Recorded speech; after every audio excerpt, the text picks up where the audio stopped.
Assalamualaikum warahmatullahi wabarakatuh. Teman-teman sekalian yang dimuliakan oleh Allah Subhanahu wa taala, insyaallah pada video kali ini saya akan menjelaskan tentang pembagian hukum waris, perspektif Islam dan hukum adat Indonesia. Sebelum kita memulai pembahasan, kita harus mengetahui dulu tentang pokok-pokok yang berada di dalam ilmu warisan, yaitu yang pertama adalah pewaris, yang kedua adalah ahli waris, yang ketiga adalah harta warisan. Pewaris adalah orang yang meninggal dunia, baik laki-laki maupun perempuan, yang meninggalkan sejumlah harta benda maupun hak-hak yang didapatkan selama hidupnya.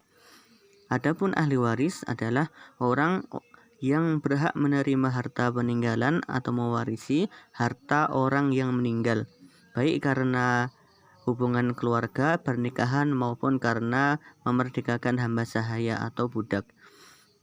Yang ketiga adalah warisan. Harta warisan adalah harta peninggalan si mayit atau orang yang meninggal dunia yang nantinya akan dibagikan kepada ahli waris sesuai ketetapan bagi masing-masing ahli waris.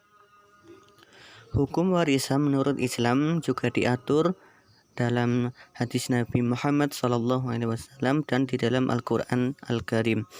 Di dalam hadis Nabi SAW bahwasanya Nabi Muhammad SAW bersabda, "Alhiqul faraido bi ahliha, fama baqiya li aula rajulin zakarin." Yang artinya, tunaikanlah harta warisan kepada orang yang berhak menerimanya. Adapun kalau ada sisa, maka diberikan kepada kerabat laki-laki yang paling dekat. Adapun di dalam Al-Quran terdapat pada surat An-Nisa ayat ke-7, 11, 12, 33 dan ayat terakhir yaitu ayat 176.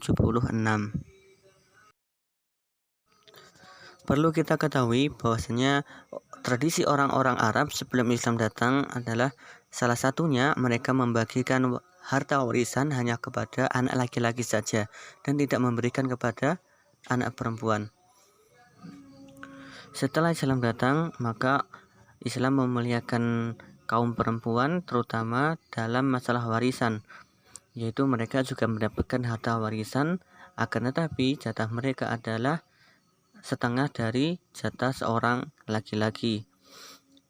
Hal tersebut kita lihat pada surat An-Nisa ayat yang ke-11. Allah Subhanahu wa taala berfirman, "Yusikumullahu fi auladikum."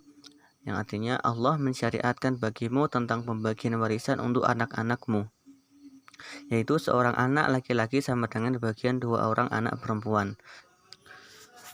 Pembagian harta warisan menurut Islam dapat kita lihat berdasarkan jenis kelamin.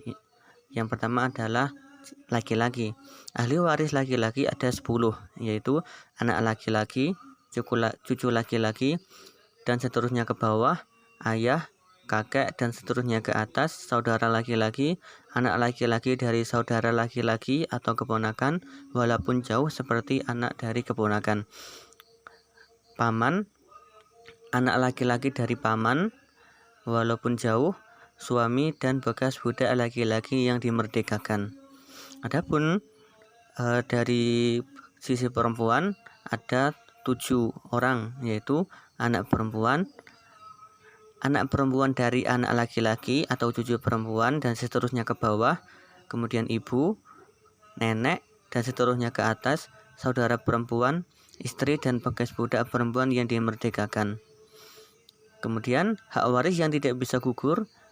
Hak waris yang tidak bisa gugur adalah suami dan istri, ayah dan ibu, dan anak kandung atau anak laki-laki maupun perempuan yang tidak mendapatkan warisan.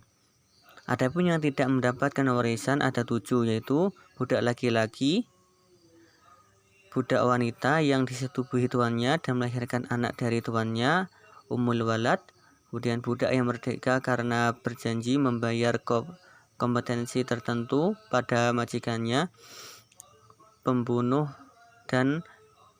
yang membunuh orang yang memberi warisan, orang yang murtad dan berbeda agama.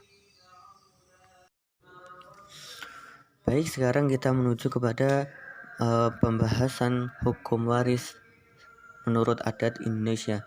Pada dasarnya, negara Indonesia di dalam pembagian warisan ada 3 macam, yaitu yang pertama adalah hukum waris adat, hukum waris Islam, dan hukum waris perdata. Hukum waris Islam telah kita jelaskan secara singkat di awal, dan sekarang kita akan menuju kepada hukum waris adat. Hukum waris adat pada dasarnya setiap daerah memiliki hukum yang berbeda-beda sesuai dengan sistem kekerabatan yang dianut. Pada aliran kekerabatan ada 2 macam, yaitu aliran patrilineal dan aliran matrilineal. Aliran patrilineal adalah suatu adat masyarakat yang mengatur alur keturunan berdasarkan atau berasal dari pihak ayah. Adapun matrilineal adalah suatu adat masyarakat yang mengatur alur keturunan berdasarkan atau berasal dari pihak ibu.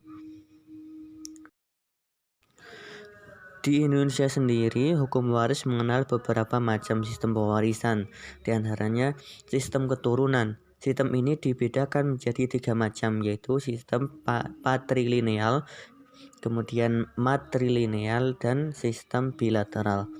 Kemudian sistem individual, yaitu berdasarkan sistem ini setiap ahli waris mendapat atau memiliki harta warisan menurut bagiannya masing-masing. Kemudian sistem kolektif, ahli waris menerima harta warisan sebagai satu kesatuan yang tidak terbagi-bagi penguasaannya ataupun kepemilikannya, dan tiap ahli waris hanya mempunyai hak untuk menggunakan atau mendapatkan hasil dari harta tersebut.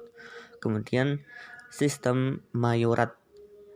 Dalam sistem mayorat, harta warisan dialihkan sebagai satu kesatuan yang tidak terbagi dengan hak penguasa yang dilimpahkan kepada anak tertentu. Kita ambil contoh pada salah satu suku di Indonesia yang menerapkan sistem hukum warisan adat, yaitu salah satunya adalah suku Minangkabau. Suku Minangkabau mengenal harta pusaka tinggi, yaitu harta yang diperoleh secara turun-temurun dari nenek moyang yang diwaris generasi ke generasi secara kolektif. Tugas mama kepala waris sangat penting dalam mengurus, mengatur, mengawasi, dan bertanggung jawab atas harta pusaka kaum, khususnya harta pusaka tinggi untuk kepentingan anak kemenakannya. Kemudian di Jawa sendiri pun juga menerapkan hukum adat. Salah satunya adalah ungkapan sepikul segendong. Sepikul biasanya dilakukan pekerjaan oleh laki-laki, yaitu mengenakan dua ember atau 2 wadah. Sedangkan segendong biasanya digunakan untuk perempuan, yaitu hanya 1 wadah. Yang artinya untuk laki-laki mendapatkan 2 bagian dan untuk perempuan mendapatkan 1 bagian, sebagaimana yang disebutkan pada surat An-Nisa ayat yang ke-11. Sebelum video ini ditutup, saya akan memberikan sedikit kesimpulan terhadap materi di awal yang telah disampaikan. Dari materi tersebut kita perlu mengetahui kebutuhan yang mencakup keluarga besar kita. Memang rumit apalagi ketika menghitungnya, yaitu menghitung warisan. Namun kita perlu kesabaran yang tinggi. Jika kesulitan, konsultasikan dengan orang yang ahli di bidangnya. Hal ini tentunya akan sangat membantu kita untuk membuat atau perhitungan yang lebih baik. Dengan demikian tujuan kesetaraan dan pembagian secara adil dapat terlaksana. Perhatikan juga wasiat orang tua.